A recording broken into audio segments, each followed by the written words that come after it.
Introduction been done or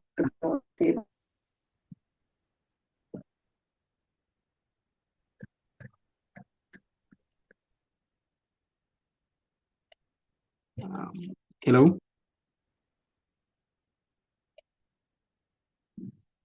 Yes, you're audible.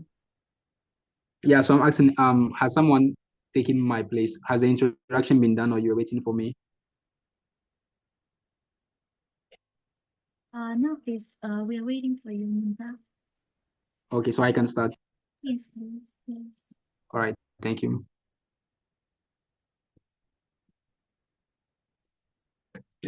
Ladies and gentlemen, good morning, good afternoon, good evening, depending on where you are joining us from. I am honored for this opportunity to introduce our guest speaker, Mr. Gaurav Gogia.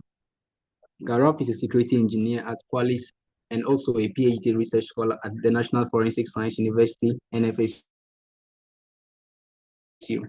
He has over 4 years of experience working in DevSecOps, DevPreOps, virtual patching, and reverse engineering.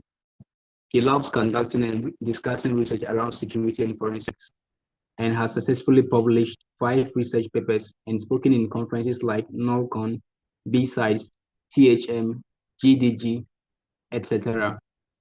Last but not least, he has also taught university students as a guest lecturer in National Forensic Science University, NFSU. Whenever Gaurav is not exploring security, he can be found trying out new food cuisines, reading fiction, or playing video games. Ladies and gentlemen, your speaker, and Mr. Speaker, your audience. Thank you. So please, Gaurav, the floor is yours. You may start.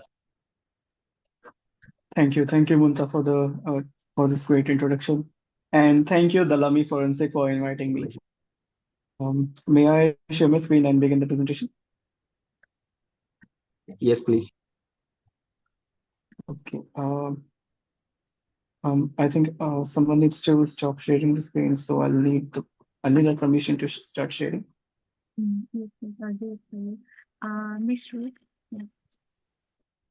Okay. Thank you. Please let me know when my screen is visible. Can you see my screen? Yes, please. Yes, you're visible. Your screen is visible. Okay, great. So today's webinar is all about digital forensics, and I have aptly named it Catching Lies, essentially digging out digital artifacts, because we'll be digging out some artifacts, as in digital files that have been deleted. We'll talk about them. We'll talk about digital forensics, what goes all into it. So this will be a more of an introductory session or an introductory webinar to digital forensics, how you get started with it. And let me tell you about some agenda. So what is digital forensics? Where is it used? Some fundamentals, and we'll discuss a case study, and we'll see everything live action. I don't like providing just theoretical answers. I believe a practical session is much more important. So together we will be going through a very small basic case scenario where you'll understand how to use digital forensic tools and how to conduct a very normal, very simple digital investigation, something you can digest it right within this webinar.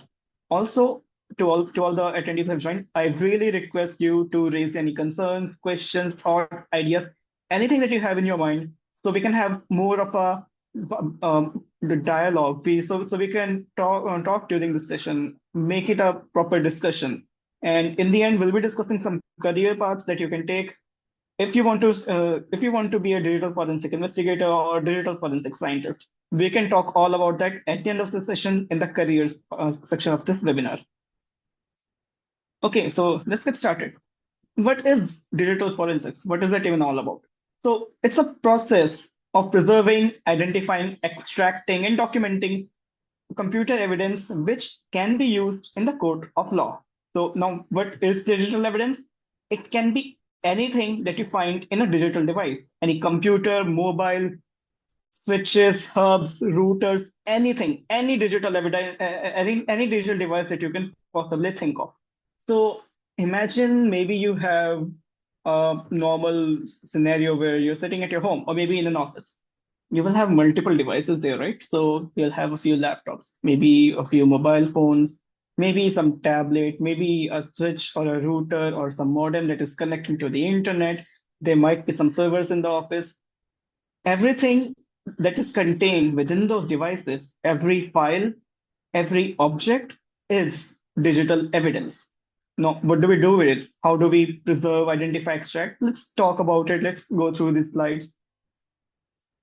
Also, you might be wondering, where is digital forensics even used? How is it even important? So it's used in private companies, law enforcement agencies, and other government agencies everywhere.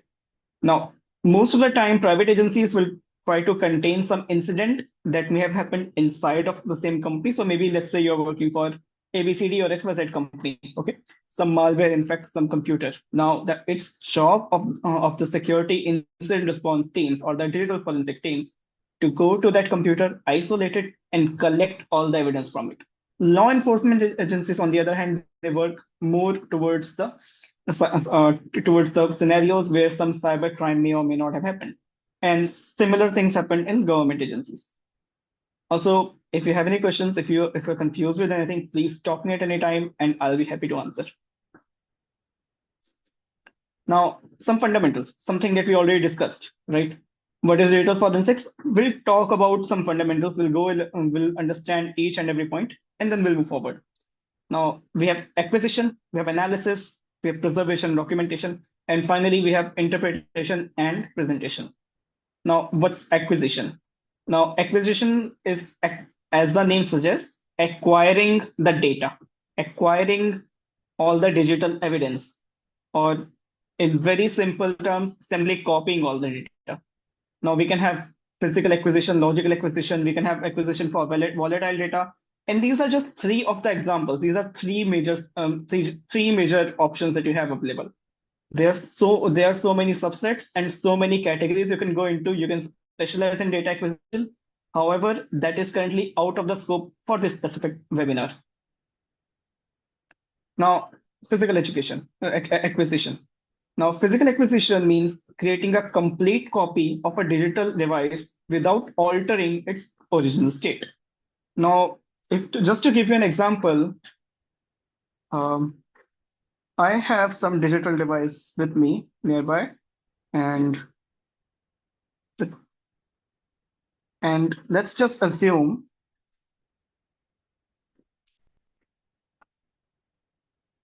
that this is it visible? Is my video visible? Yes, please. Yeah, so let's just assume that this is a hard drive. Okay, it's a digital device. And what I mean when I say physical acquisition is that I want to make an exact copy of this hard drive. I want to copy every single bit of this hard drive and then paste it into another hard drive or into a single file. Some of the more advanced audience here may have heard that everything is a file, or some of those who may have studied about Linux, they may know that everything is a file. So a hard drive is essentially just a file, and acquiring this file is simply copying all the contents, which means copying all the contents of this hard drive. Okay, and we'll see some demonstration. We'll see some demo with virtual machines and everything later. This is just to give you an idea. We make an exact copy of this file because we do not want to work on the original file at all, or the original device at all. We do not want to, even by mistake, alter the state of the file, alter the state of the evidence. We do not want to tamper the evidence. Okay, this is super important, one of the most important things. Anyways, so now you know and you understand about physical acquisition. Just to reiterate, we have a hard drive or any other storage device, be it hard drive, pen drive, SSD, mobile storage, flash storage, anything. We connect it to our forensic workstation and we create a complete copy of it and create a new file. And that new file is called a disk image. Okay, simple concept. Hard drive, copy everything. This will become a new file. This new file is a disk image. This disk image file represents all the contents of the original hard drive. If anyone has any questions, if you are confused, please feel free to ask. Otherwise, let's move forward. Yeah, you Okay. can. Sorry, go ahead. I mean, you can continue. I think and we can check as our host, Miss Pooja, will see will be raise their hands. Okay, no problem. We can always go back, revisit some of the things that we have discussed before. There's no problem in going back and discussing previous questions. For now, let's move forward. Now, logical acquisition. This just means acquiring specific files from the device. It's a very simple solution. So initially we were copying the entire device, right? So the same example as before. Now this device that we have, it may have 10,000 files, 100,000 files, 5 files, 10 files. It doesn't matter. We don't know how many files we have here. So logical acquisition says that okay, I only want 10 files from the downloads folder, or I only want 20 files from the documents folder, or I only want all the video files. I only want all the audio files. So it's just copying very specific files from the hard drive. We copy it, keep it in a folder, and that's logical acquisition. There's of course file system acquisition. There's also sparse acquisition. There's so many other things that we can discuss. But then again, that's not currently part of this specific webinar. We can discuss this later. Volatile data acquisition. So as the name suggests, volatile data is the kind of data that remains within your computer while it is turned on, while it is running, while it is being supplied with power. Okay. So if you turn off a computer, then all the volatile data will just go away. Volatile. So I want to make things clear here. Volatile means temporary. Okay. And in computer, we have two types of memory: main memory, or the primary memory, and secondary memory. Okay. Until now, with logical acquisition and physical acquisition, we were discussing secondary memory or secondary storage, also known as secondary memory or non-volatile memory. So volatile memory is primary memory, also known as main memory. It's just a different name. You might know it as a different word like RAM, random access memory. Okay. So all the data inside of the RAM is volatile, which means it is temporary. And when you turn off your computer, all this data goes away. It doesn't go away instantly. It takes some time, but it goes away. So when you start the computer again, you do not have the data that was present before, because when you start the computer, RAM has been refreshed, some new data is here now. So if you want to capture any data that is within the RAM of any computer, you need to capture the data right now. You cannot wait even a few seconds, because every second data keeps changing, which makes volatile data acquisition and volatile data analysis really complex task. Within forensics, there's a term that we call forensically sound acquisition. Now, forensically sound acquisition is not possible with volatile memory or volatile memory sources. This is because data keeps changing in a RAM. So if you take some data at maybe 1 p.m. and if you take some data at 1 p.m. 1 minute, okay. So even just that, even that little bit of difference, or maybe I should say 1 p.m. and 1 second and 1 p.m. and 2 seconds. So even that little bit of difference will change some of the contents in RAM. Some data was there before, some data has changed later. And this is a really complex topic, and this is an open area of research. There's a really interesting research paper that I will recommend for you to study. It's related to causal inconsistencies in volatile memory acquisition. It is a really amazing paper. It's really beautifully written. And if you're watching this webinar, if you're interested in volatile memory acquisition, if you're interested in volatile memory forensics, you should definitely read that research paper. You'll find a lot of interesting facts there. It's really interesting. I found it really interesting, and it talks about a lot of complex problems that are still available. So maybe if you want to go for PhD or do some really good research, That is one of the problems that you can target and try to solve. Okay, moving forward. To capture volatile data, what you need to do is you need to capture all the contents of the RAM. Okay, so now RAM is available in any computer, and be it mobile, computer, laptop, desktop, it doesn't matter. RAM will be there, and or rather, almost every computers. Not you won't find RAM in certain devices. A printer may or may not have a RAM. That's a different discussion altogether. But most of the mainstream devices, like your laptop, will contain a RAM. And in order to take the data, you need to use a specialized software that will help you in acquiring all the data of a RAM. And normally, the standard operating procedure here is that you you put the software within a pen drive or a hard drive or some external device and acquire all the volatile data in that external device instead of keeping the data inside of the origin in the target device. So just to make things clear, let's assume that this is your computer, okay, and you want to take data out of this computer.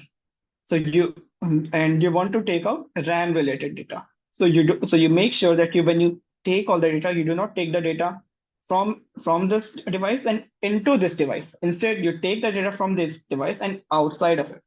Essentially, copy the data, copy the contents of the RAM from this device into some pen drive, hard drive, or something else. So you don't accidentally modify the contents of the original device. So you don't accidentally tamper with the data inside of the hard drive of the target device. Okay, any thoughts, ideas, questions, any doubts here?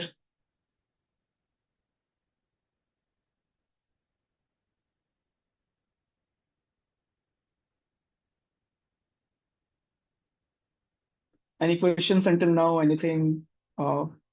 Maybe Miss Pooja or Miss Ruth, can you check? Can you verify? You can please proceed.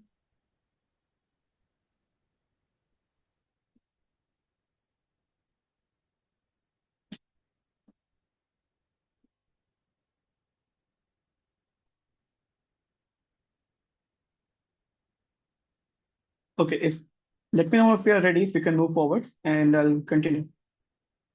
Yes, please, Mr. Gaurav, we can proceed.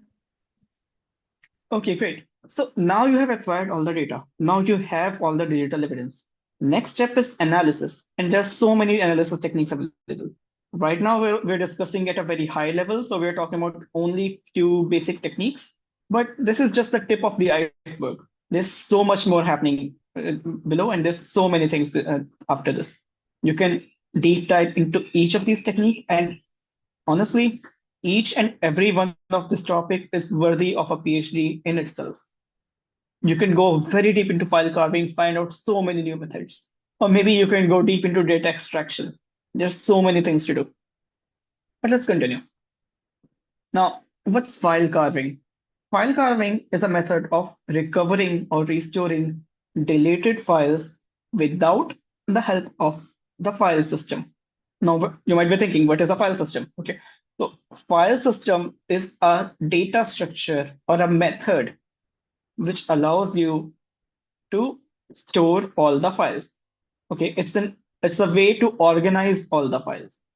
Again, I do not want to go too deep into it, but just understand that file systems are present almost everywhere. It is just a method how you organize all the files. You may have heard of NTFS, FAT32, exFAT, or ZFS, ext4.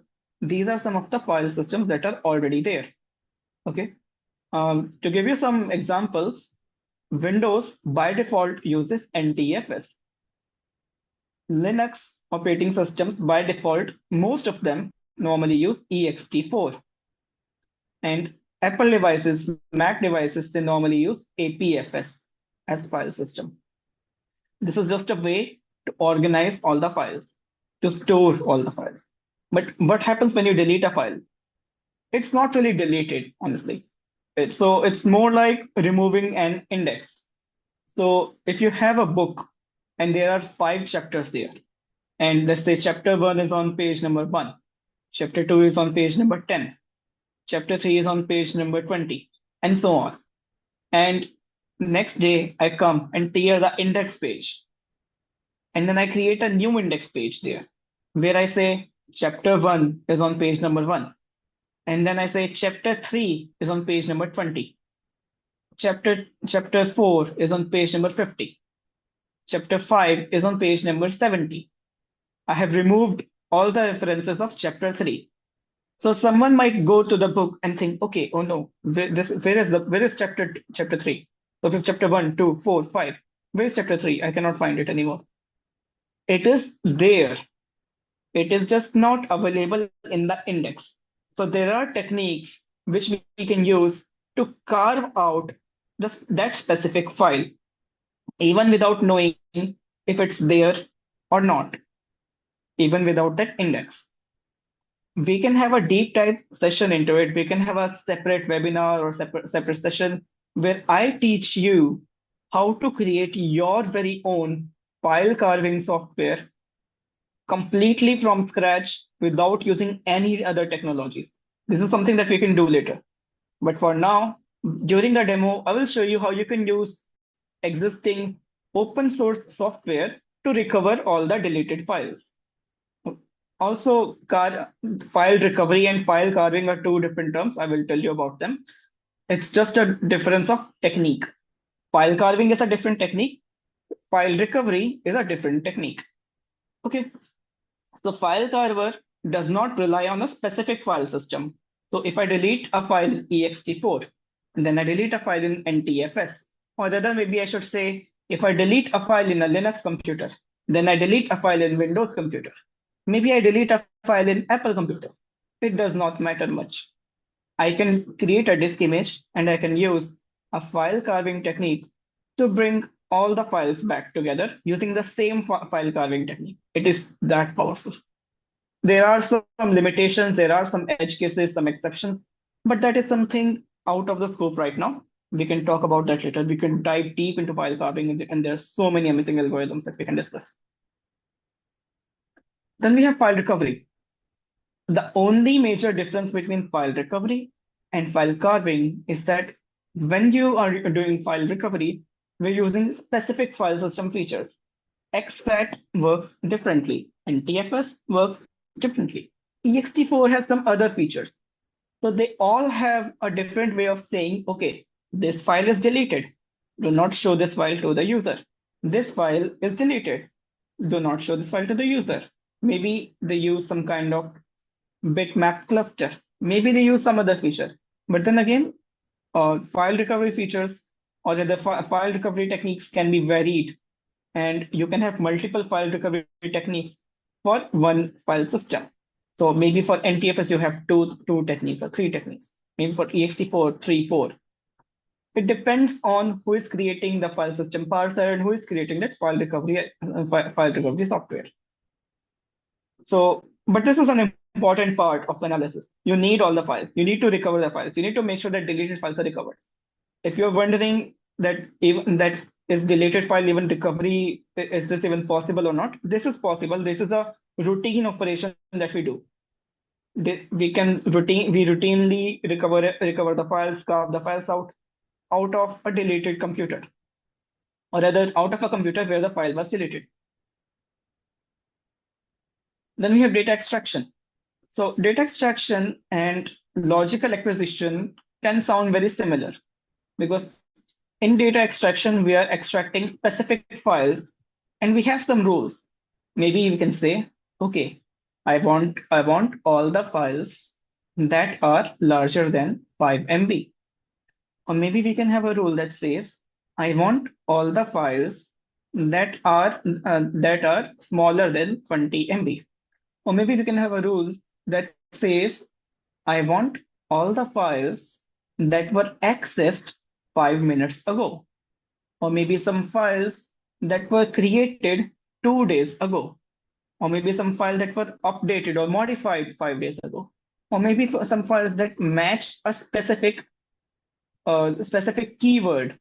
Maybe you're searching for keyword ABC, that I want all the files that contain the word ABC. or all the files whose name starts with img or image, image, or picture, picture. So we can have various methods to identify, I want only this kind of data right now. Later, maybe we'll look at something else. So that's data extraction. Now you have all the files. You have you've recovered the files. You have carved out the files.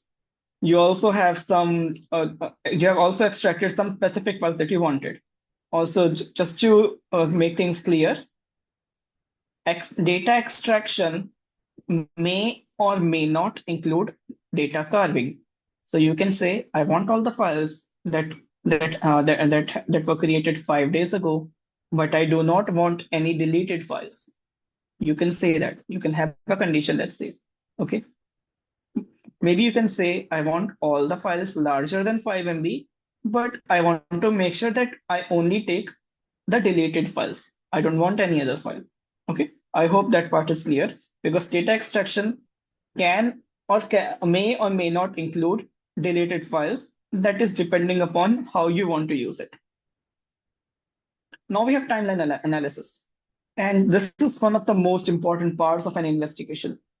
We want to essentially establish a timeline of events based on all the facts and findings. What we want to do is we want to see, okay, this log event was created at this point of time.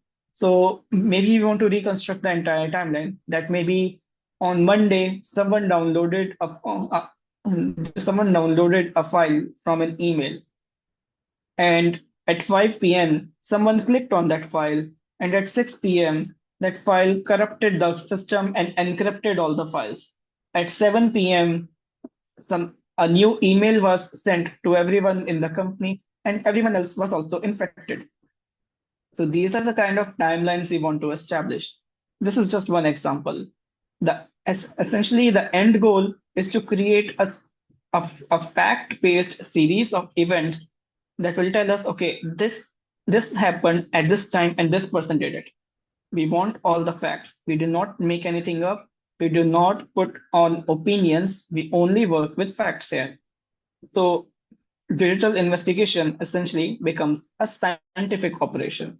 Digital investigation or digital forensics is applied science. So we have to stick with the facts that we find. And these facts can be found in deleted files that we are carving, files that we have extracted, maybe some data that we have acquired from RAM or the volatile memory. Now, moving forward, data is not just within your computer. Data is flowing into the computer and it's flowing out of the computer. And to catch that kind of data, we have something called network forensics. And we have certain tools that will capture all the network that is flowing inside and outside of your computer. And we have tools that will find all the digital evidence within network devices, just like, for example, a firewall, maybe a switch, maybe a hub, or maybe a load balancer or something else. All those network devices will retain some data, and all these devices will be within your network. Some data will be flowing inside or outside of them. We capture that data and analyze the activity to find out that, okay, maybe this computer was going to abc.com 10 times a day. Maybe this computer was going to YouTube or some other website 20 times a day.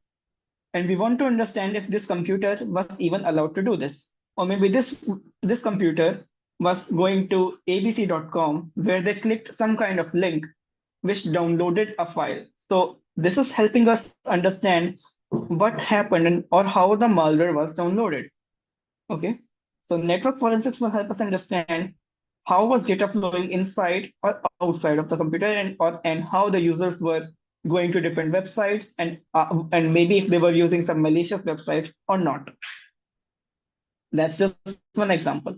We may not always look for a malicious website. Sometimes maybe we are looking for a certain malicious software that was downloaded by the user. Maybe it was a mistake. Maybe some user was going to watch some video, and that specific website was exploited by some attacker, So they install the malware without users' consent. So these are the things that we find when we do network forensics. Now we have done all the forensic analysis. We have acquired all the evidence. We have everything. We have all the evidence with us. The final task, one of the final tasks is to preserve the evidence and document it. Now, make no mistake, evidence preservation and chain of custody, they are like ongoing activities. It's not a one and done solution. Documentation, however, it happens at the end. Again, there is no standard operating procedure that is set in stone. There's a very good chance that agency ABC might be doing things differently than agency XYZ. Maybe somewhere they do documentation all the time. Maybe somewhere they do documentation at the end. It's just a matter of differences, different methods that different places might do. Now, what is even chain of custody? It's a legal document that records transfer evidence from one point to another or from one person to another. So let's say a team goes to the scene of crime, they find some evidence, and they say, okay, now I will take it to our lab analyst team and we give it to them. So when this transfer happens from first responders to lab analysts, that transfer needs to be recorded. And it is recorded in a document called chain of custody. So it says we took the data from here, record everything. We gave the data to this person, record everything. This will make sure that if something ever happens, or if we ever have to track down where the evidence is, then we have a full document for it. Again, amazing place to research. You can find great things here. Some governments and some companies are using blockchain for this to develop new formats or new methods of chain of custody. Now, evidence preservation are simply just the steps to ensure forensic soundness of evidence. Now, what is forensic soundness? Like we discussed earlier, we have to make sure that evidence is preserved. That means it is not tampered at all. And in digital evidence, even if a single bit of data is tampered, that can be detected very easily. So to ensure that forensic soundness of the evidence is maintained, what we do is we create a cryptographic hash of a digital evidence. So maybe you have created disk image of this specific hard drive. So you acquire all the evidence and you make a file that says hard drive 1.dd, hard drive 1.e01, or whatever the file name is. So now you have this new file, you will send it to a software that will create a cryptographic hash out of it. Now this cryptographic hash is a fingerprint of that file. Okay, it says this cryptographic hash is an identifier. It is a unique identifier that will say, okay, where this specific it's just a string. It's just it's just a number.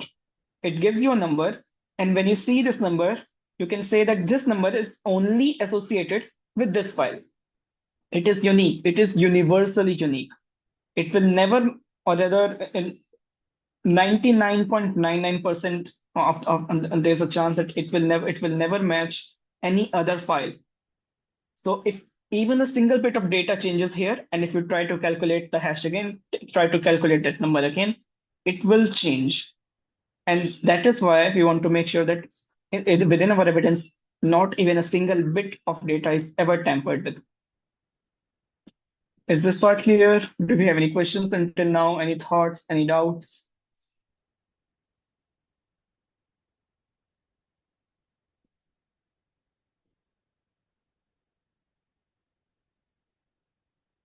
Okay, then let's move forward.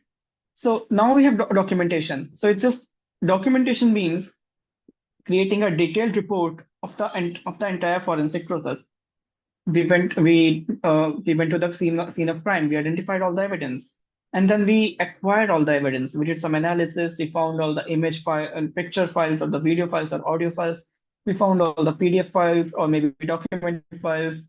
And then we did some analysis. We found a series of incidents, and some malware was executed, or some financial data was stolen, or some files were deleted.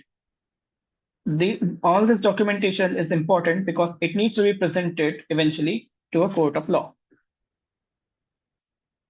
So documentation is extremely important because it helps in assuring that we are not that we so that when it helps in assuring that we are not losing any context. It provides all the details in a single location. All our timeline analysis, all our file recovery, carving, data extraction, network analysis, everything that we have done so far, we document everything. Documentation is important so we can tell other stakeholders what was done. Digital investigations are never an isolated process. Multiple stakeholders are always involved, and documentation is just a generic process that is important in every workplace, not just digital investigations, not just digital forensics. Now, you have all the evidence, you have your documentation. What do we do? At this point of time, you may be, so depending upon your specific work, depending upon what you do, you might be called upon as an expert witness in a court of law. You might be reporting your evidence to someone. Maybe if you're working in a company as in a SOC team or a CSERT team or a DFIR team, they will ask you, okay, you performed the investigation or your team performed the investigation. Can you please give us the report? What happened there? Or if you're requested to join a court of law, then maybe a lawyer or maybe a judge will ask you, okay, you are the expert witness. You have performed the scientific investigation. You tell us what happened in your own scientific opinion, or rather, what facts did you find? So you have to present your data as an expert witness, as an expert. And this is not just limited to digital forensics. You can be a forensic psychologist. You can be a specialist in chemistry or toxicology or anything else. Depending upon your expertise, sometimes the court of law will invite you as an expert witness to explain the scientific evidence or the scientific data that was analyzed, that was acquired, analyzed, and then essentially reported or documented by you or your team. Like I mentioned, expert witness is sometimes called upon to provide a testimony in the court of law.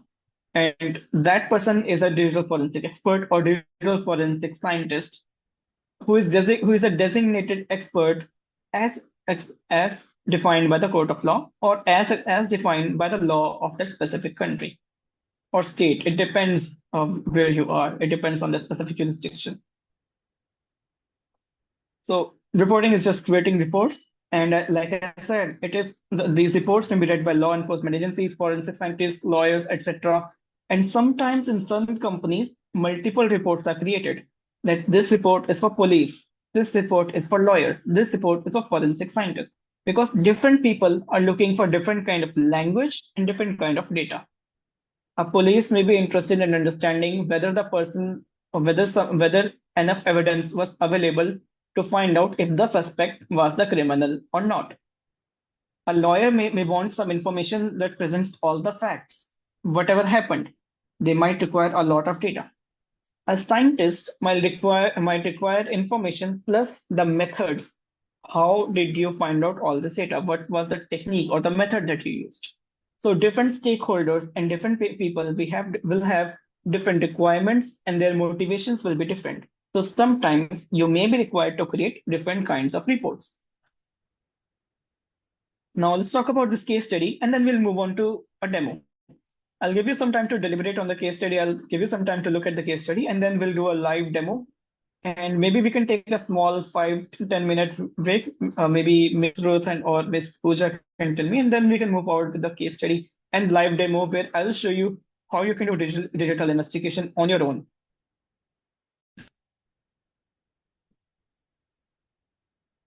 So Ms. Ruth, Ms. Pooja, can we take a small 5-10 minute break, a breather here before we move forward with the demo section?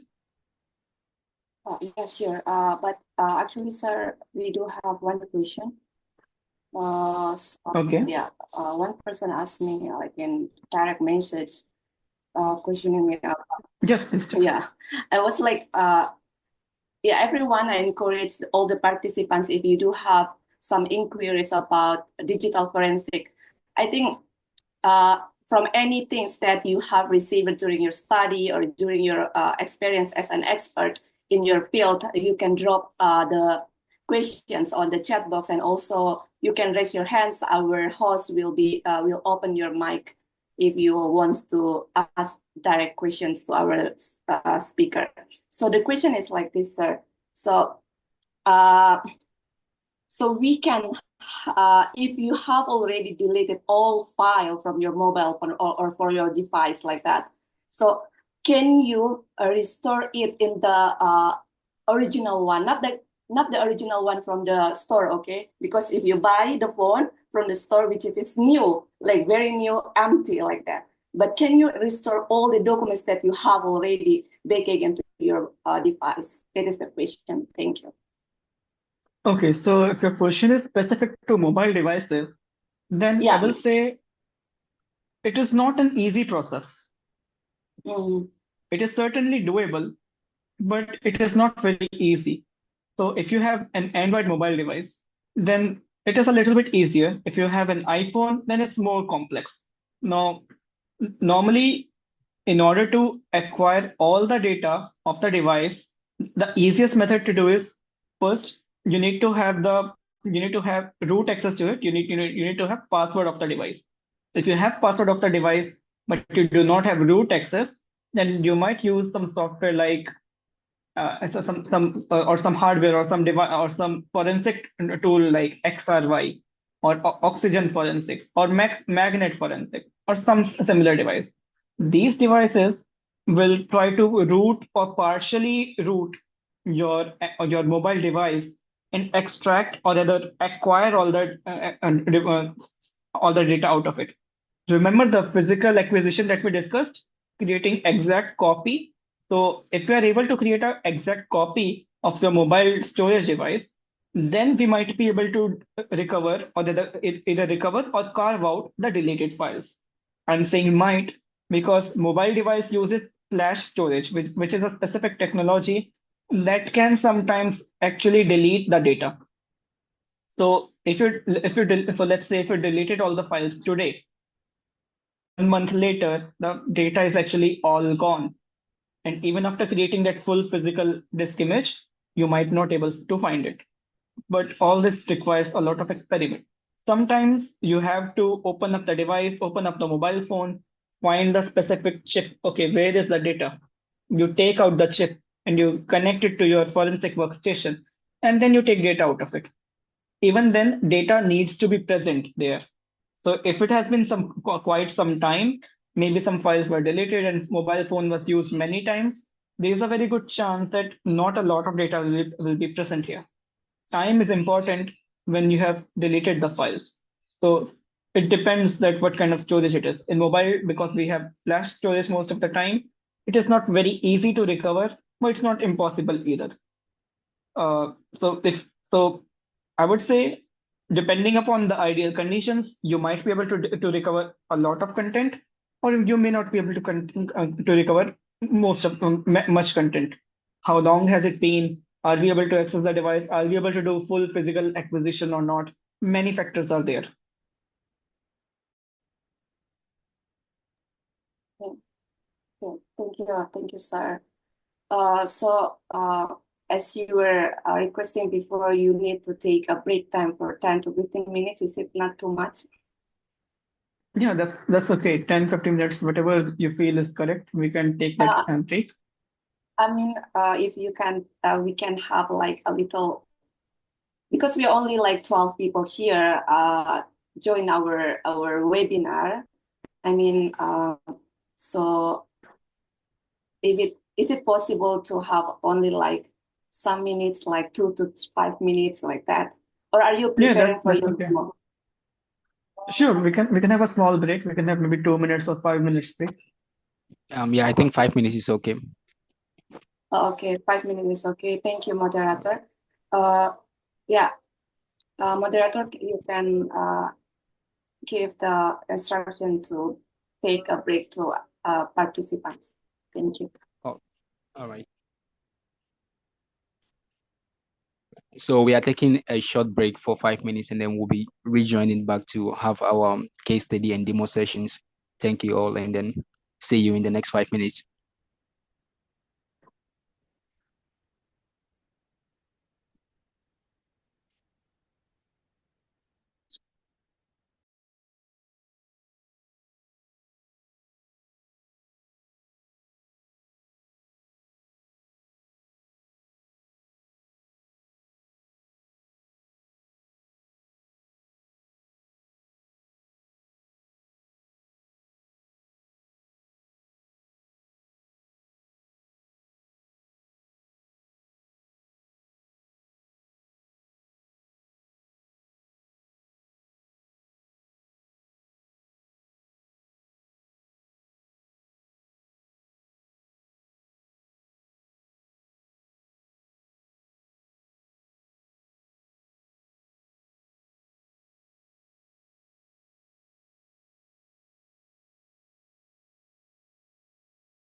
Okay.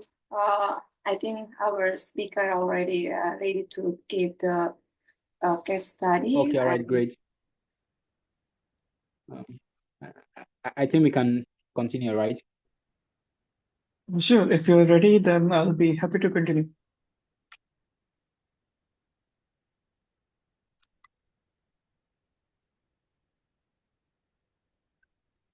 Yes, please, you can start, Mr. Gogia. Okay, I'll share my screen. Just a minute. Yes, please let me know if it's visible. Yes, please. Okay, great. So now welcome back, and now we continue with our case study. So the case study is that a small company is investigating a potential breach of confidentiality involving one of its employees. An employee is suspected, and IT team has noticed that several files have been deleted just before going to the weekend. Maybe some files were deleted. Maybe something happened. We don't know. We'll find out. And we need to recover all those files. And then we will check if they contain any company's sensitive data or not. Very simple incident. There was an incident in a company. There was an employee. Someone is suspected. Someone has deleted some files.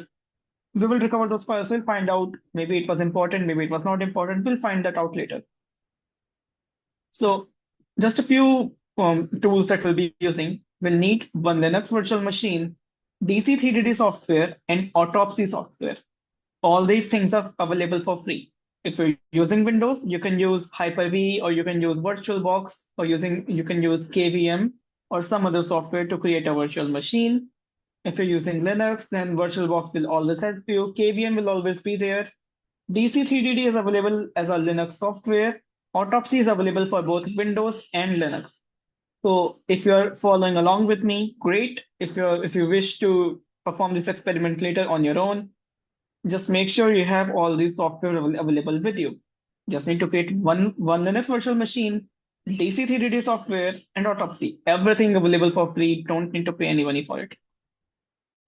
Okay, great. Now it's demo time, and let's continue with our live demo. So I have already set up a virtual machine. So in this virtual machine, I have kept these two folders, downloads folder, and this is a hard drive, a virtual hard drive. And in this hard drive, we will be saving some data and then we'll be deleting some data. So I wanted to show you live. So let's say we copy everything here and paste everything here. Okay.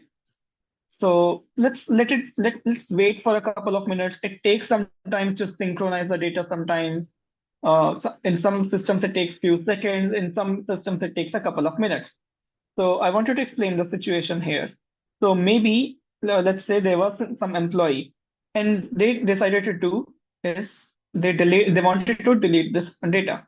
And I want to show you that I'm properly deleting it. I'm not just going to delete the data. I'm not simply sending it to recycle bin. I'm properly deleting it. So I'm using the command rf, and I'm deleting this file called game.pdf. Okay.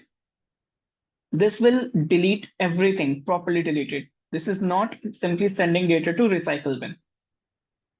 So I've deleted it. Now maybe I want to delete some more files.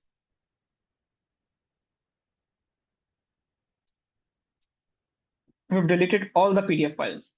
Maybe I want to delete some picture files.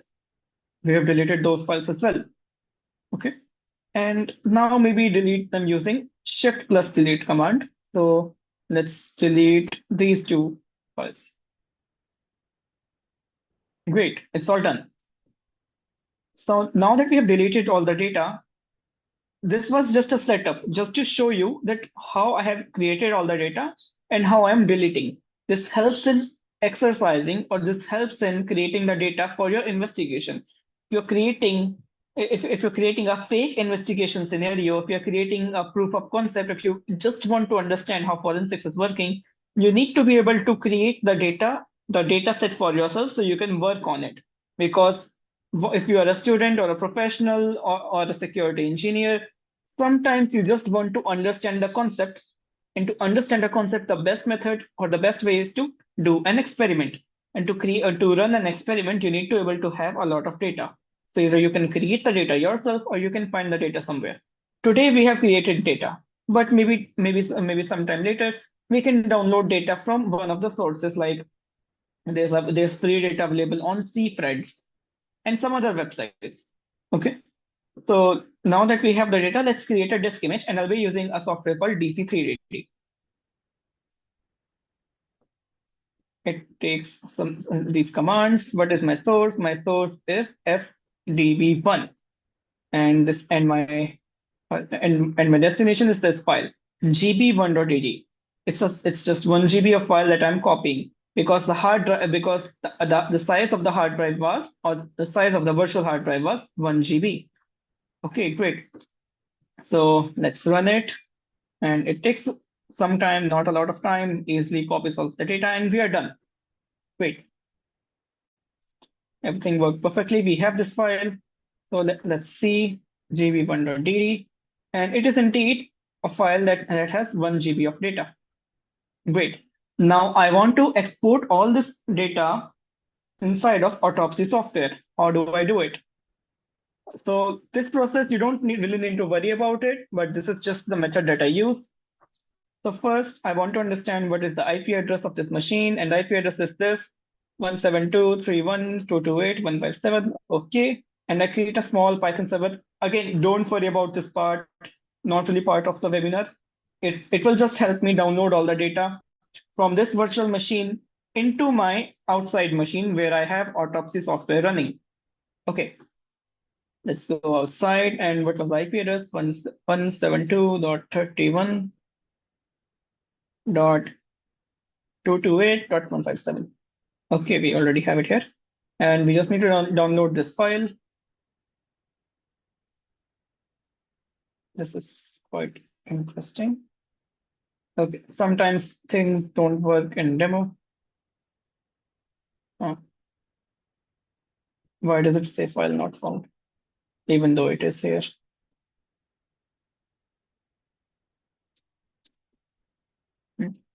Maybe I'll change the name of the file for now.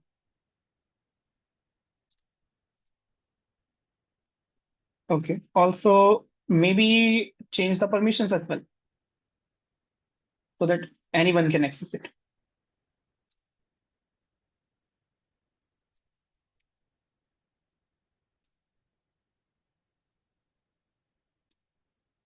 Okay, great. Also, let's just change ownership as well, just in case. So we can easily access this file. Okay, start the server again and reload a few times, and let's try again. And now we're able to download this file.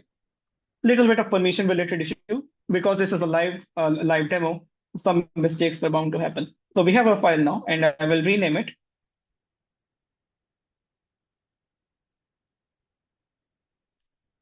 Okay, great. Now we have this file, and we don't need to keep our virtual machine anymore. So we can go outside. We'll find Autopsy and click on case, new case. Let's call it deleted files. The mystery of deleted files. Yes.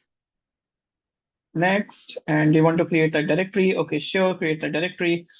Number one, name can be ABC, phone can be 123. It doesn't really matter. You can add this information later, not very important. It will create a case for us. Just to remind you, Autopsy is a free and open source software. Anyone can use it, anyone can download it. It is available for Mac, Windows, Linux, anywhere you want to use it.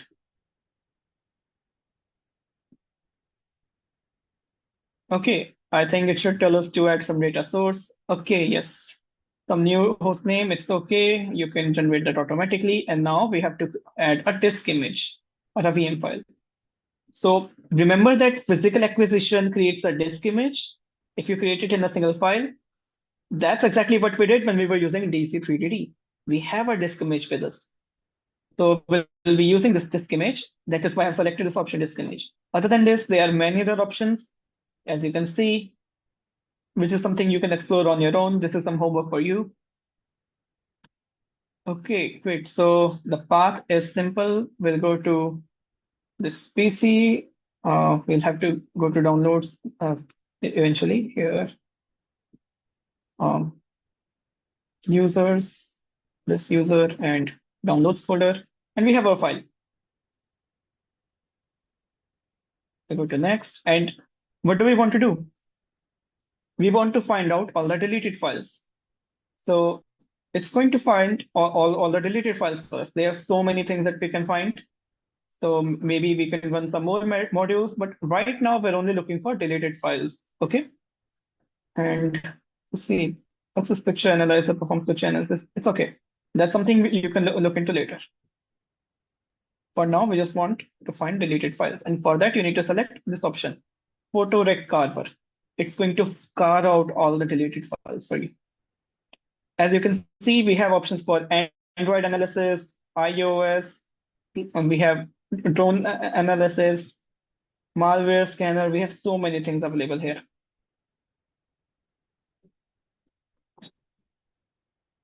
Okay, so currently an analysis is running. As you can see, the small progress bar here. And looks like analysis has been completed. And did we find deleted files? We found a lot of deleted files.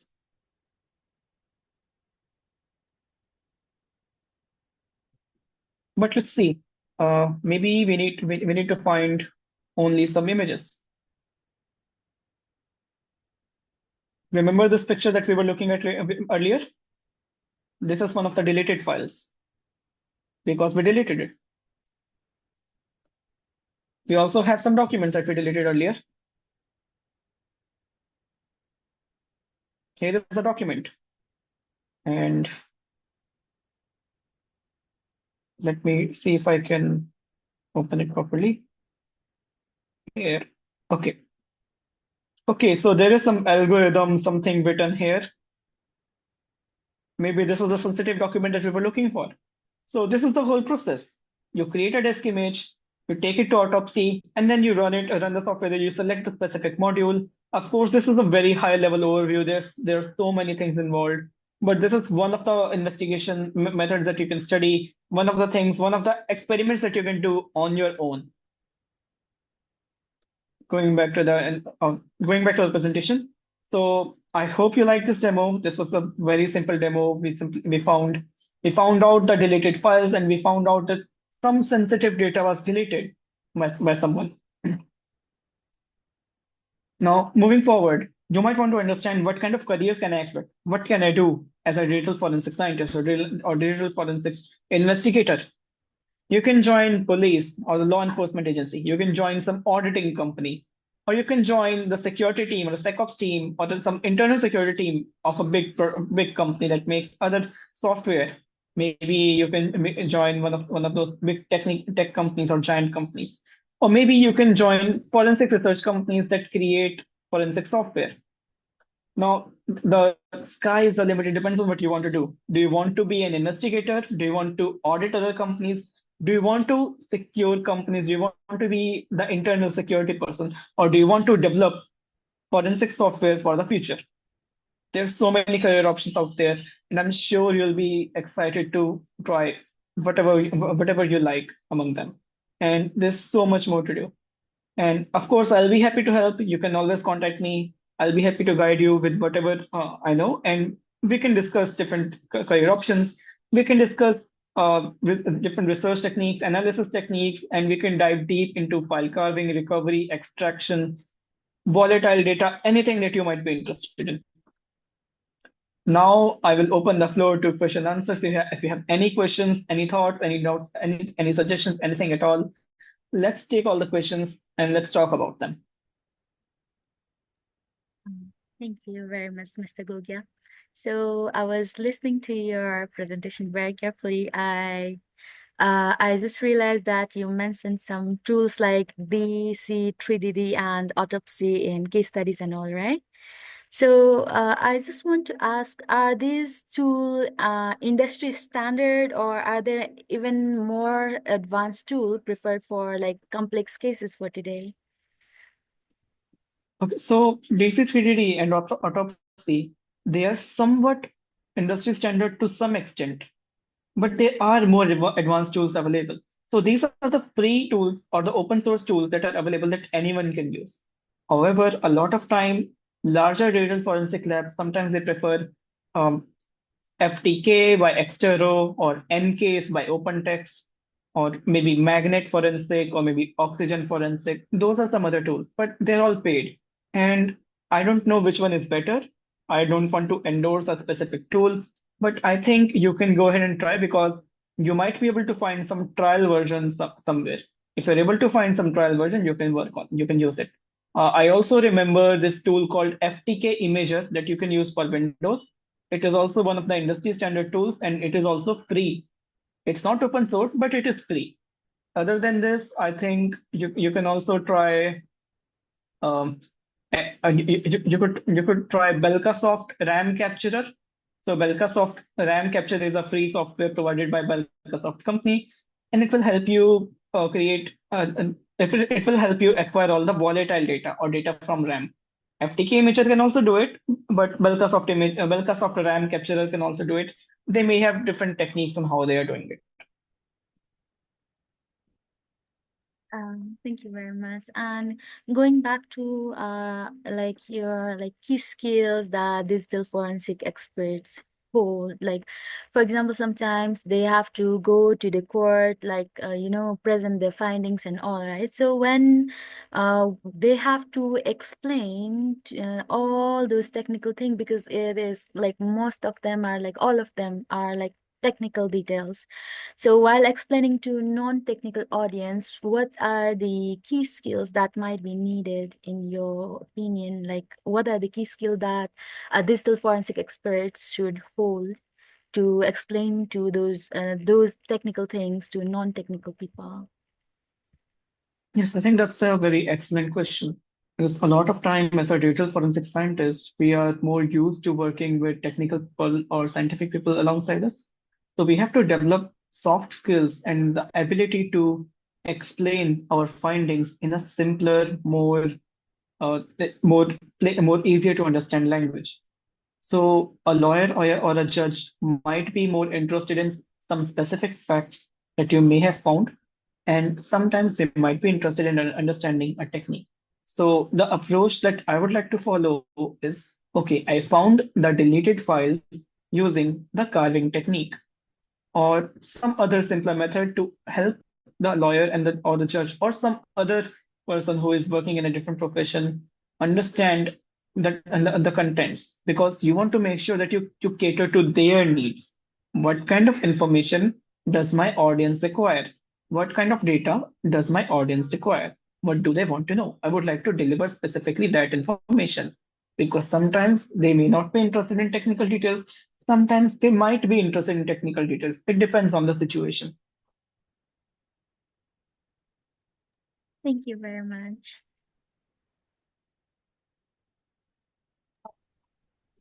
Miss, oh yeah. One question actually from the chat box. Could you please read it first, Miss Puja? Yes, please. And then later we can continue So- to Mr. Ajam. Mr. Ajam is already lost his screen. Okay, so ID Costa says, is there a way for people to permanently delete data so that it can no longer be recovered? Yes. So to permanently delete data, there are several file shredding techniques. If you're using Mac OS, then it will give you an option so when you click on when you go to format a disk, it will give you different options to format it, slow format, fast format, and it will give you multiple options. So when you delete all the files, I want you to select option that will say, okay, this is my hard drive. Okay, delete all the data. After that, fill this hard drive with all the zero content. Then fill it again with all ones, zeros, ones, binary. Then fill this drive again with random content. So what this will effectively do is that it is deleting all the content, all the data. It is filling the entire drive with some random garbage data multiple times, so that whatever data, wherever it was present, is overwritten by something else. And if someone wants to go and find out the original files, they will not be able to find it because it is effectively overwriting. We're not simply removing, we are saying, okay, some data was here, and we are taking over that space. We're writing something else, some garbage value there, so that no one will be able to recover it. I remember something. The US Department of Defense has provided a method for it. They say that you have to format a hard drive 35 times to make sure that all the data is completely deleted. But I think 35 is not required. If you can delete the data once, then completely overwrite the data maybe 2 or 3 times with some garbage or irrelevant data, maybe ones, zeros, random, anything else. You don't have to do it manually. Of course, there are software for this. You can simply download some file shredder or shredding software, which will do it for you. And they're free. Also, you can find free and open source software for this, which will delete and overwrite the files multiple times. I have also created a similar software for this. You can also check out my tool for this. It will delete the file, it will overwrite the file multiple times so that it cannot be recreated again. Similarly, you can delete the files, the folders, or the entire hard drive. So the philosophy here is that not just remove it, take the file, overwrite it multiple times so that it cannot be recovered. I will use an analogy. So let's say there is a wall. You go to the wall and you paint it red, then blue, then black, then red, then green, different colors. So it will be very, very extremely difficult to find the original color, maybe even impossible. So in this case, we are making it almost impossible to recover any data.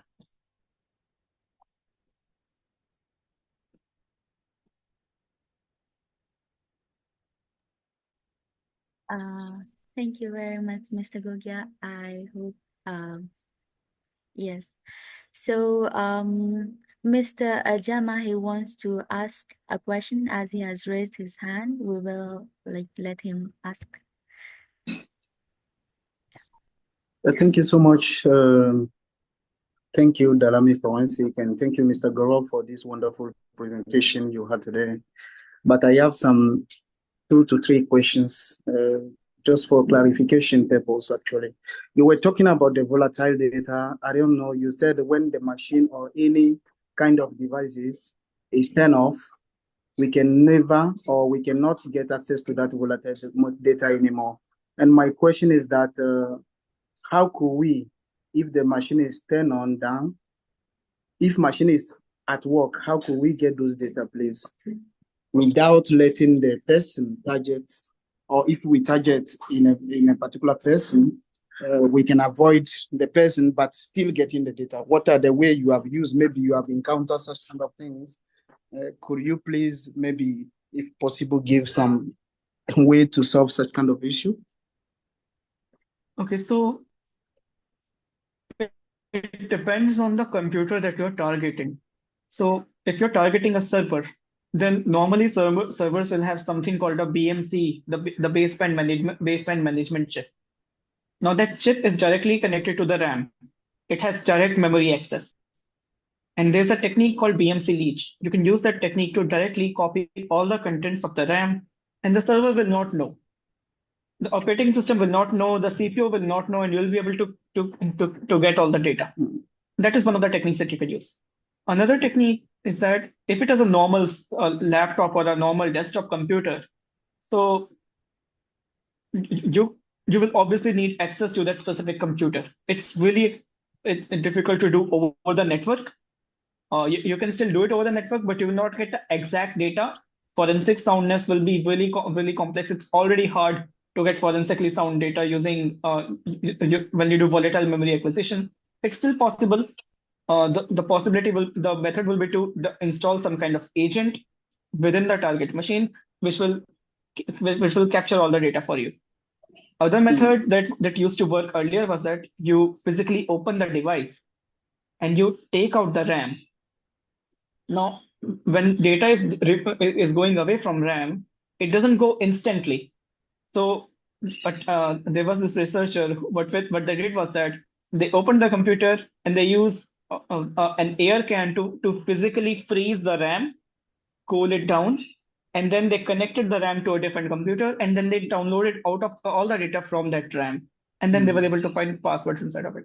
So there are different techniques. there's no perfect solution, but I hope it helps. I hope it answers. Yes, it is. Thank you so much for this answer. So my second question is regarding the demo you have presented right Okay. now. And yes, please, could you please go there? Yes, you were talking about three tools we can use to recover or yes, give life back to a data which has been deleted.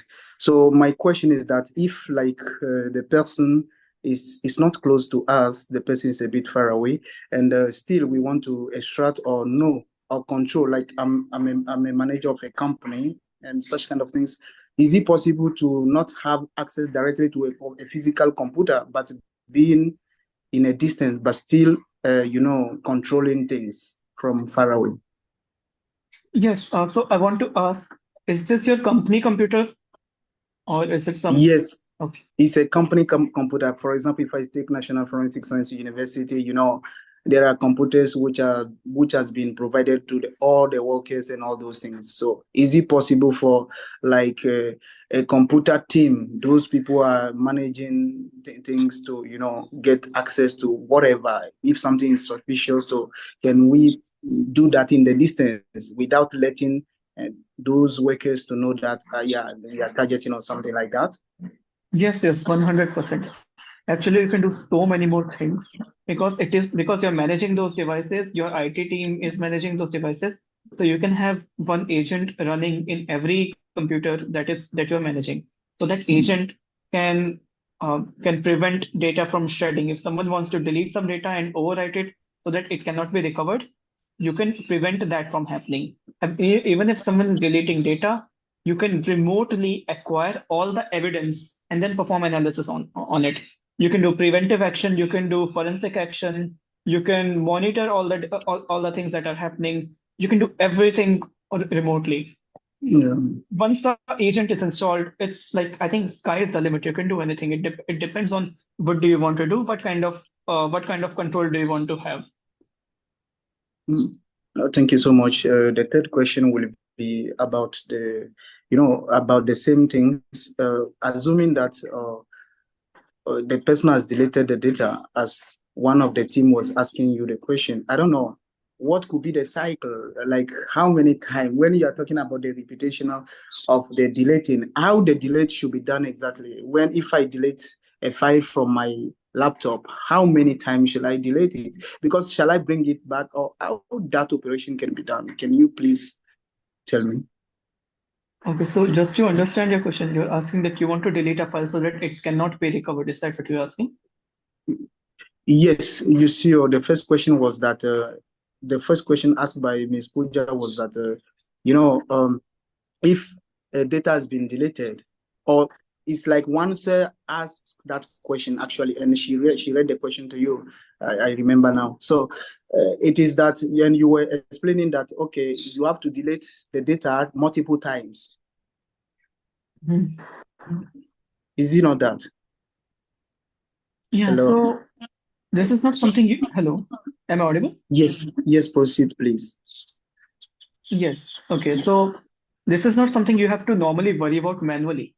So even if you use my software that I created for actually deleting the data, so you just need to provide an option, and what it will do is take the file. It is going to open the file and overwrite the contents of the file multiple times. And there are other things that are going on. It is not simply about changing the file content. The file name is also changed multiple times, and then the file is deleted. So all of this is done to make sure that whatever data that was being kept somewhere is overwritten by something else so that it cannot be recovered anymore. Thank you so much. That will be all. Yeah, no problem. Please just add up.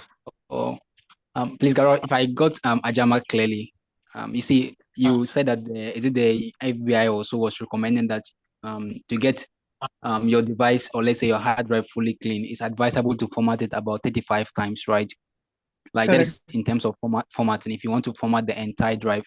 But assuming that drive, you don't want to format everything, you just want to delete two pieces of documents from it.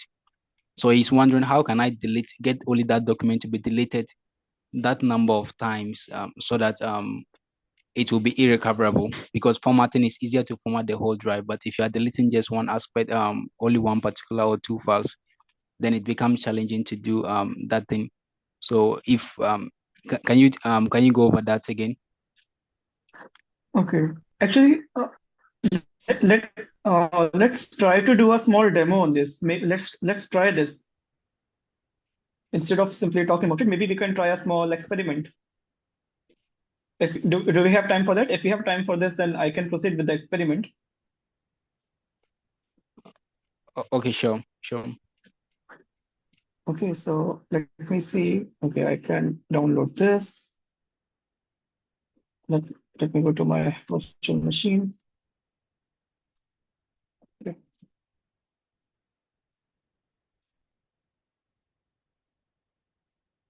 While this is downloading, I will download my code.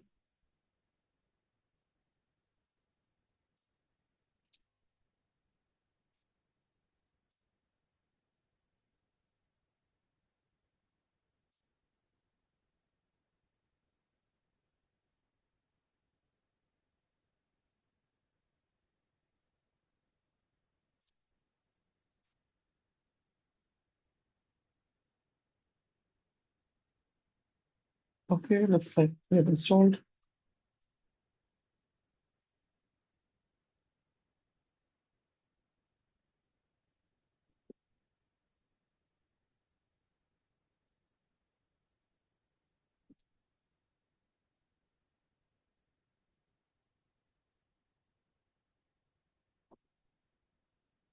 And before we do this, let's go to downloads and let's rename this file to something else. We call it test.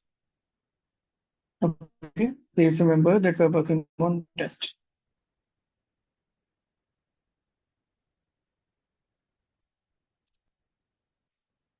Okay, let me compile it.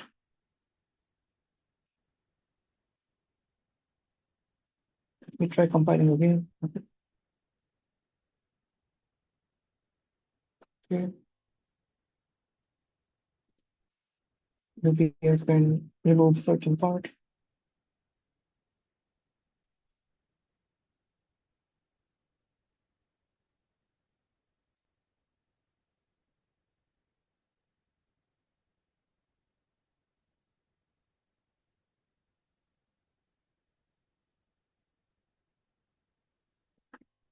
While we're doing this, I'll explain. So essentially what we're doing is so let's say if you want to delete this file, test.pdf, and you want to make sure it cannot be recovered again. So the technique is you open this file and you overwrite the contents of this file multiple times. So if I use a text file to give you an example, if I do it manually,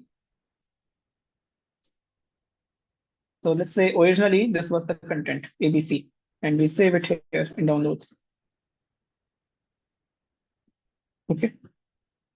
So this was the original file. Maybe we want to delete it. When we want to delete it, we open this file, we rewrite the content a few times, save it, open again, then rewrite again, then save. And we do it multiple times. We don't have to do it manually. We can do it multiple times programmatically.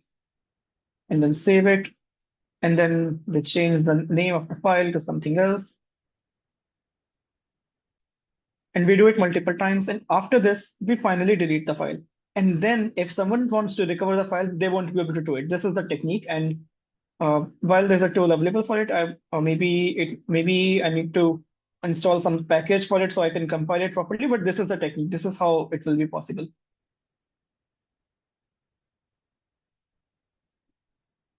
Let me see if I have something available already.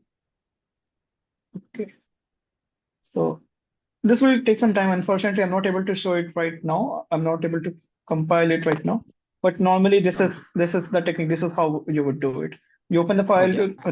write it multiple times. All right. So I think I get the concept now. So in case it's only a particular file or just a few of them, you just have to kind of modify them. Get a tool that will modify them for some number of times before making the delete. In that way, the original copy would be lost. Even if you recover it, you will not get the original copy, but the modified or the faked copy, right? Yes. I mean, it's not a guarantee. It's not 100% guarantee because some file systems will maintain a historical record of how many times it was modified. So let's say you do it 100 times, 500 times, because there's a limit to the historical records, then it won't be, then you will still have the file.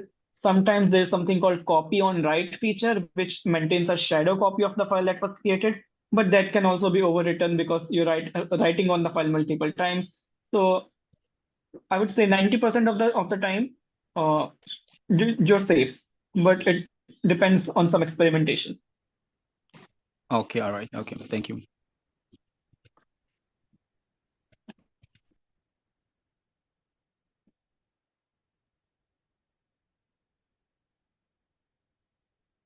Okay, so do we have any other questions, or can we close, or There maybe? are some questions in the chat box. Okay, okay. Please tell me. All right. So please, okay, Pooja, kindly continue. Please, please. So, Mr. Munta, he is asking, please, Gaurav, could you give a brief overview of the uses and functions of autopsy? What are what are some relevant applications of AI in digital forensics? These are two questions that he has been asking. Okay, so first let's talk about autopsy. I think we already have it open somewhere with us. And yes, so like I mentioned earlier, you can work with multiple sources of data and you can run multiple modules. You can work with disk images, virtual machine files, local disk, logical files. Logical files are just normal files like it's a PDF file or a exe file, bunch of multiple files, some unallocated space, as in you have a file but it's not complete, it's half file, or some file or some result that is generated by autopsy itself, or some test report by XRY. XRY is another software. After that, you can find out geolocation, you can create a timeline, you can do some discovery, you can generate the report automatically. So this is a complete software solution. You can do essentially almost anything you want to do within digital forensics using autopsy. You can also install some plugins. You can also do the volatile memory analysis. And let's take a look at some tools that we have.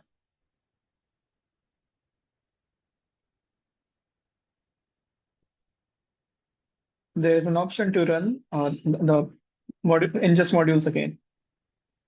So these are the main modules. We call them ingest modules. You can find recent activity, hashes, file type identification, extension mismatch detection. Sometimes people will say, okay, this is a PNG image file, but change the extension of it to something else.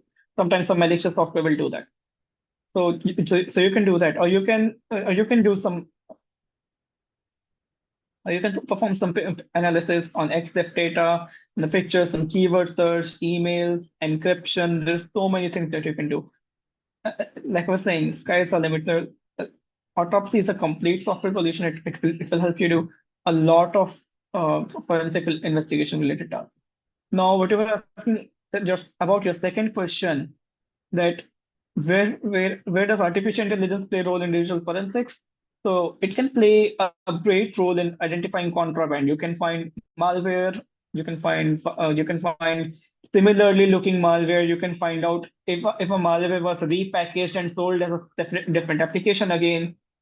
You can find out if a certain picture or certain video contains someone's face, if someone maybe it contains some weapons or not, and you can identify whether a certain traffic was when I say traffic, I mean network traffic. Maybe the network traffic was malicious or not. You can do anomaly detection that maybe XYZ IP address was sending a lot of data. They were trying to attack the server.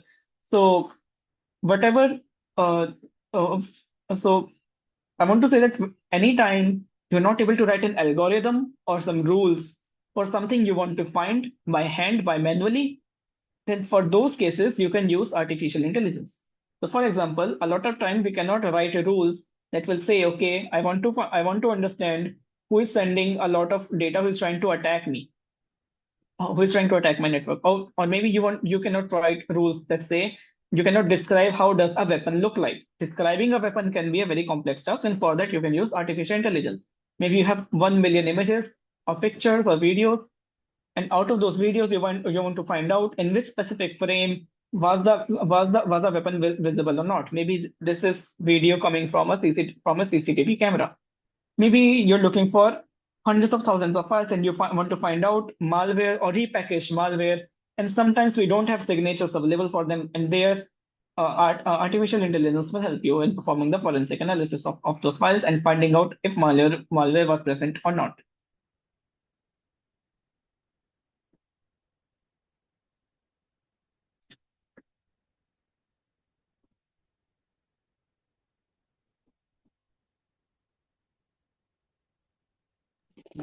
I think we have one more question from the audience. Okay, so can it also recover malware encrypted files? I think the person is referring to autopsy.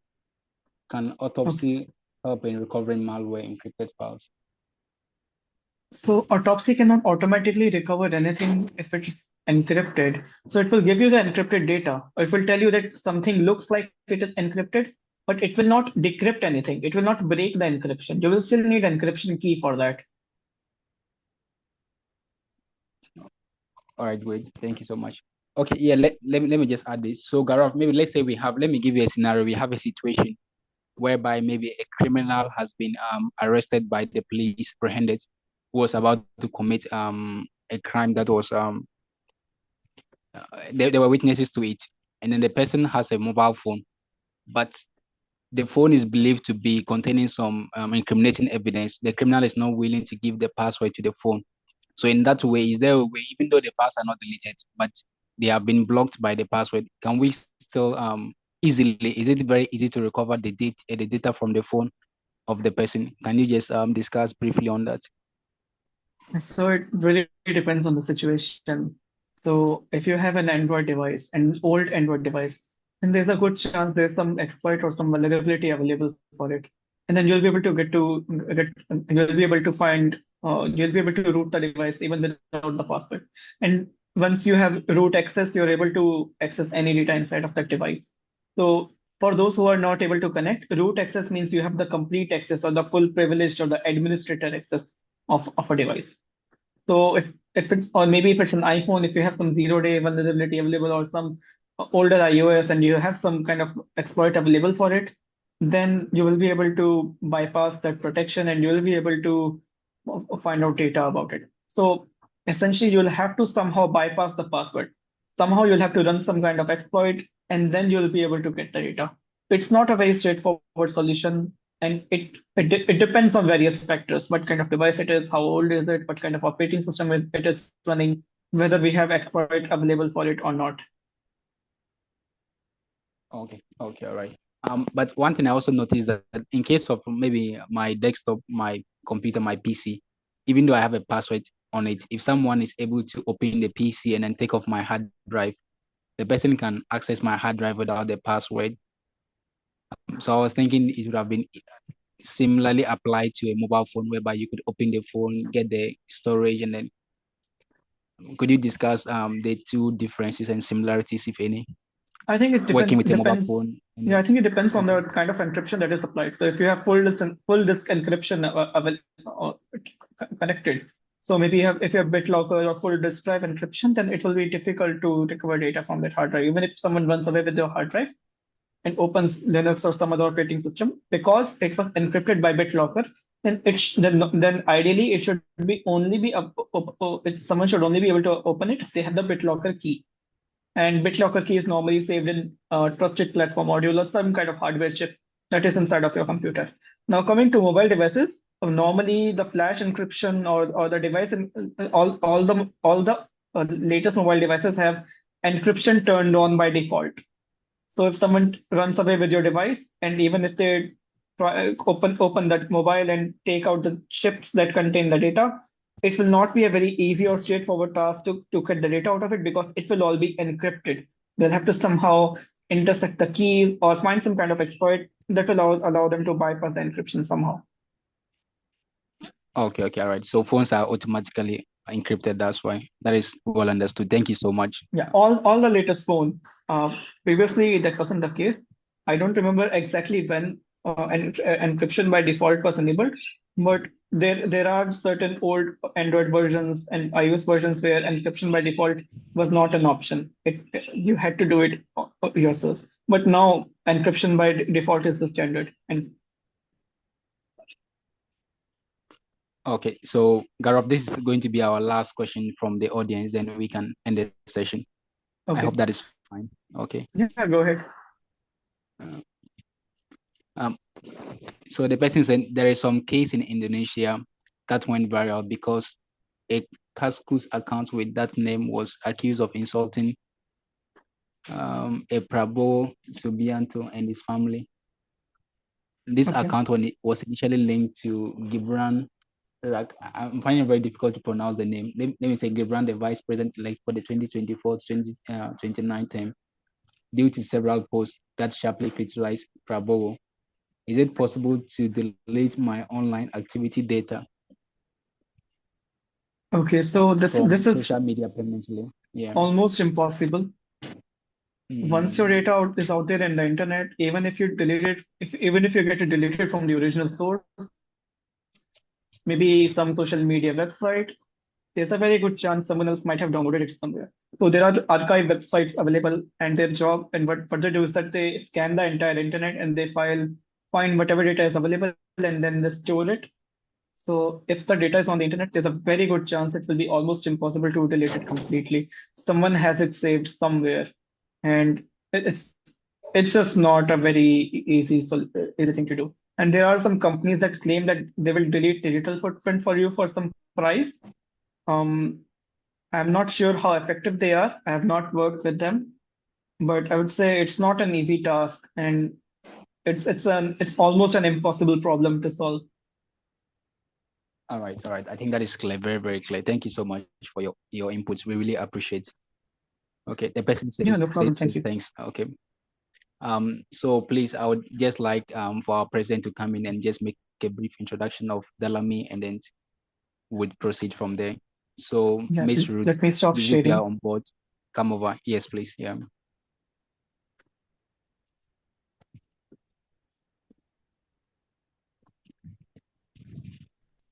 Okay, thank you so much, Mr. Gogia. So I will give a brief introduction actually about Dalami Forensik. Allow me to share my screen.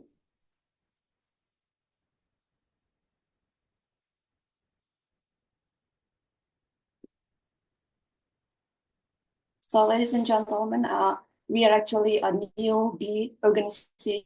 It's not a like really big organization actually in Indonesia.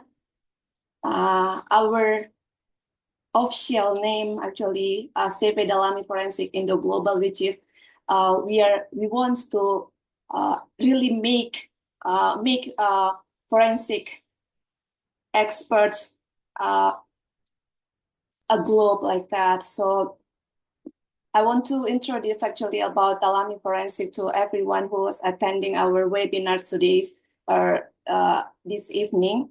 So Dalami Forensik offers a wealth of research and learning opportunities to whom everyone, thank you so much for joining us to our webinar in digital forensic. It's not only digital forensic, we also have a cybersecurity course and also psychology, neuropsychology within the investigative context. So in our organization, we offer webinars as well as short course. So everyone, so we encourage if you have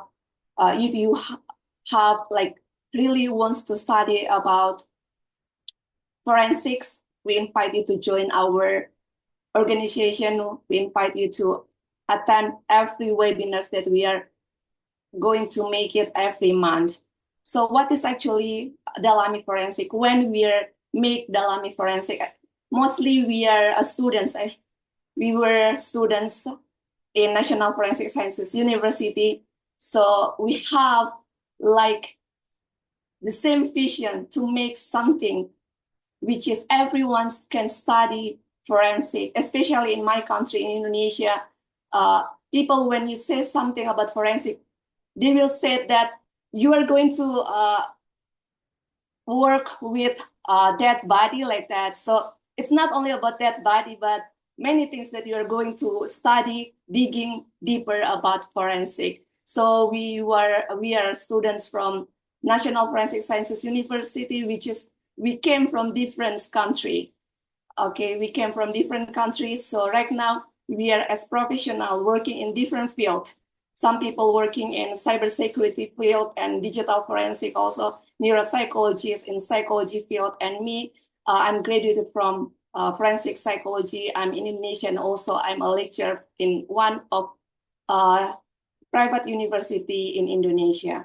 So other than this,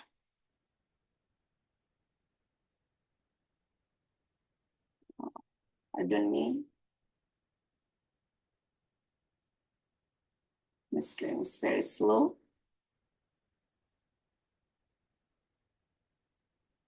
So this is our commitment, global commitment to forensic knowledge. We are committed to providing forensic knowledge on a global scale. Firstly, we have commitment to the global dissemination of forensic knowledge. Secondly, we dedicated to advancing forensic science worldwide. And third, ensuring access to forensic expertise on an international scale. That is why every webinars we have in English version. I know some people like my friends, my fellow co-workers also, they really wants to come to study in forensic, but as we have language barrier, so it will be like kindly difficult for them to attend. But thankfully, I'm trying to encourage people. I'm not like really good in English also, but I'm trying to study, which is like this. Everyone will study the same thing. If you have curiosity about forensic, you can attend our webinar, and also you can study English as well in the same time.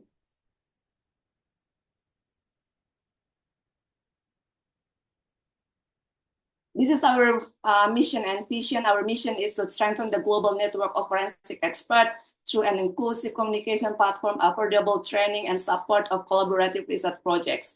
Through these efforts, we aim to overcome barrier to knowledge, ensure broad access to forensic expertise, encourage scientific and technological progress in this field, and make a positive contribution to global society as a whole. And we really have our vision. By 2029, we will establish a state-of-the-art office and laboratory partnering with government agencies in Indonesia and worldwide. Our mission is to, this is actually the summarize of our mission. So our mission is to exchange global forensic expertise and foster impactful collaboration, driving forward advancement in this field. So we are hoping something, the best thing in our my country, because actually officially the office actually is in Indonesia. So we are partnering with people from abroad, especially from India and other countries from Africa.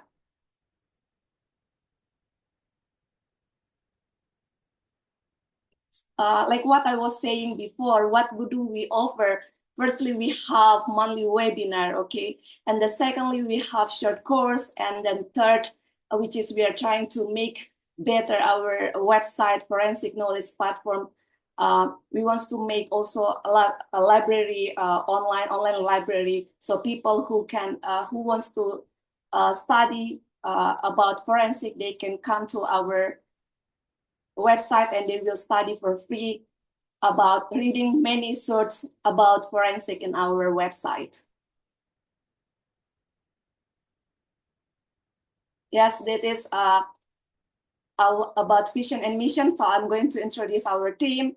So like what you were seeing before, our moderator and also our host before. So I will introduce myself. My name is Ruth Florence. So I'm a president or CEO from Dalami Forensik Indo Global. So I'm a lecturer at Universitas Teknologi Nusantara. We do have our vice president. Her name is Aini Yulia Herawati. She is a researcher.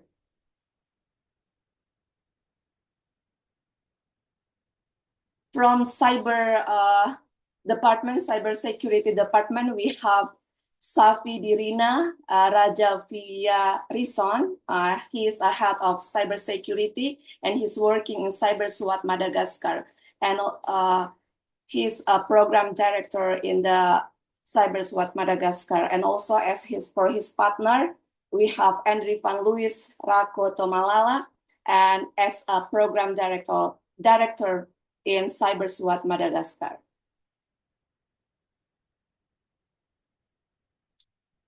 For forensic accounting, we have Vincent.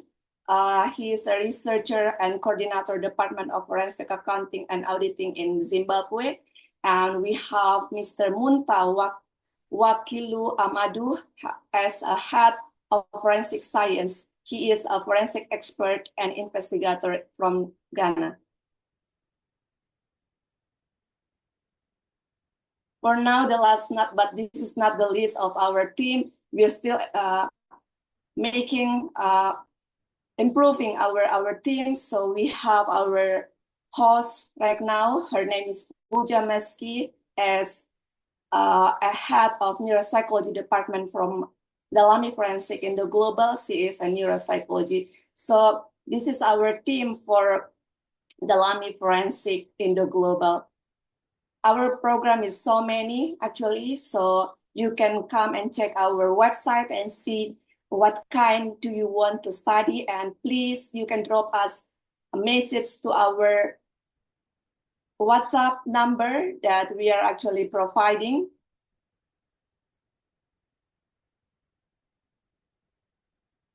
We are provide our WhatsApp number in our website, so you can drop us message, and also you can email us if you want to study or if your company wants to learn about forensic in many areas such as digital forensic, cybersecurity, forensic psychology, neuropsychology, and psychology, and other things that it really wants you to study about in your company. You can drop us a message and email. So we are going to reply that, and we will give you, we will provide you our expert to give you classes or any webinar that you're expecting from us. So that is our introduction to our Dalami Forensik in the global. Thank you so much for all participants who joining us for today's webinar. We are encouraged everyone who's attending right now. You can also register yourself to next webinars that we are going to conduct for the next month. Thank you. Thank you so much. I will give back to the moderator. Thank you.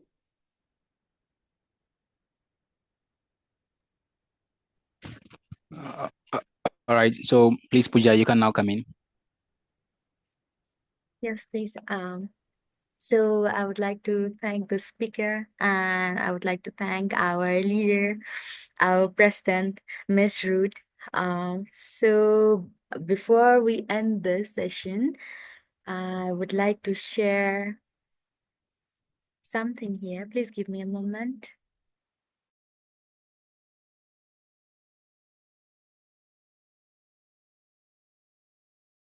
Yes, please. So I would like to share the certificate of appreciation for our speaker. I would like to thank him for his invaluable words and sharing things. I'm sure we all are enlightened by whatever he taught. We learned a lot. Thank you very much. So I would like to give back the platform to Mr. Munta.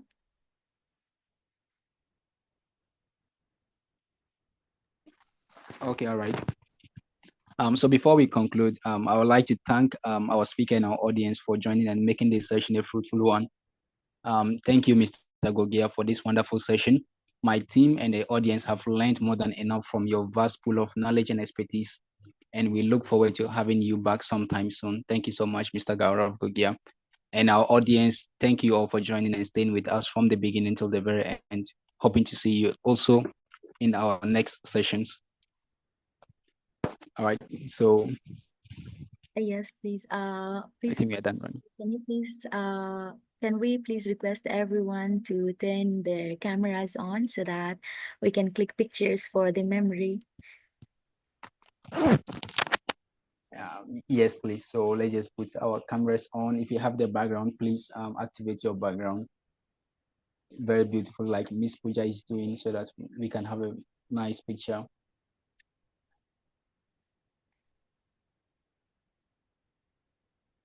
I would like everyone to turn their videos on just for a bit, just for a brisk of moment.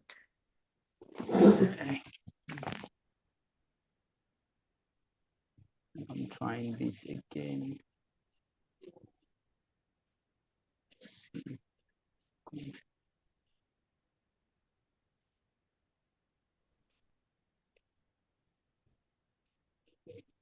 So we can just take some few minutes to set up. I'm trying to see if I can get my connection back on my PC. Yes, please. Let me give you a few seconds for everyone to turn their videos on. This would be a memorable picture for us because we are growing. So I would really appreciate if everyone could turn their cameras on and show us your beautiful smiles.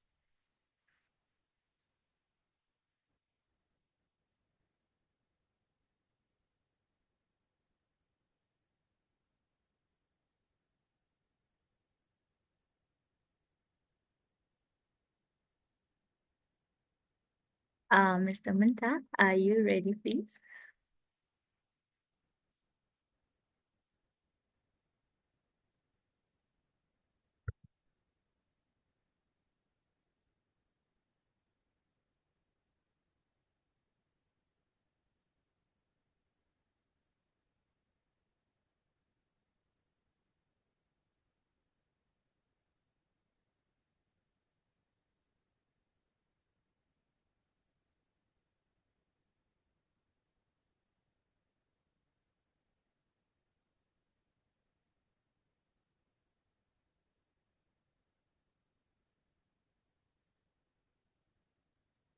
You can take the picture, Miss Pooja. So without further delay, we are proceeding for the picture.